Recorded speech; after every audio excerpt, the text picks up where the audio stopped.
Hello friend সকলোকে মোৰ চেনেলটোলৈ স্বাগতম জনালো। আজি মই বনাবলৈ ওলাইছো জামৰ জেলি। এতিয়া চাই থাকক কেনেকৈ বনাও মই জামকেইটা ধুই এনেদৰে কাটি লৈছো। এতিয়া বীজকেইটা পেলাই দি মিক্সিত পিছি লম। এয়া চাওক মিক্সিত পিছি ললো। এতিয়া আমি চালনী এখনৰে জামৰ ৰসখিনি চেকি উলিয়াই লম।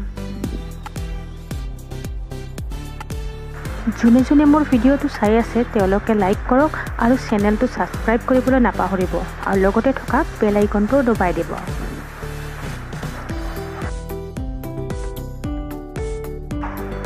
এতিয়া চাওক আমি ৰসখিনি উলাই লৈছো।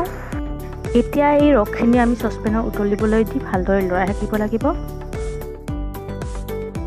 এতিয়া মই ইয়াতে 1.5 কাপ চেনি ব্যৱহাৰ কৰিম। আপুনি যদি বিচাৰে 2 কাপো ব্যৱহাৰ কৰিব পাৰে। প্ৰথমে 1 কাপ দি লৈছো।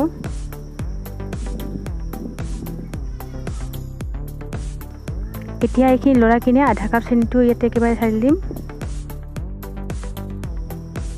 অকণমান নিমখ। ফ্ৰেন্ডছ এতিয়া যে আপুনি এই ফেনবোৰ দেখিছে এইবিলাক আমি সাইড কৰি কাটি পেলাব লাগিব। ফেনখিনি এতিয়া কাটি ললো। চাওক এতিয়া কেনেকুৱা কালাৰটো হৈছে। আধা চামুচ নেমুৰ ৰস দি দিম ইয়াতে। এতিয়া 10 মিনিট সময় এনেকৈ আমি উতলিবলৈ দি থাকিম। 10 মিনিট হৈ গ'ল। এতিয়া চাওক গোট বান্ধিবলৈ ধৰিছে। এতিয়া আমি নমাব লাগিব। এতিয়া এই জেলখিনি কাঁচৰ পাত্ৰ এটাত নমাই থৈ আমি ঠাণ্ডা হ'বলৈ দিম।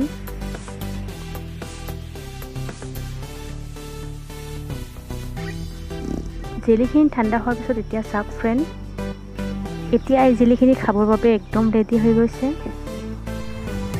মোৰ এই জেলি ৰেচিপিটো আপোনালোকে কেনেকুৱা পালে কমেণ্টত জনাবলৈ নাপাহৰিব।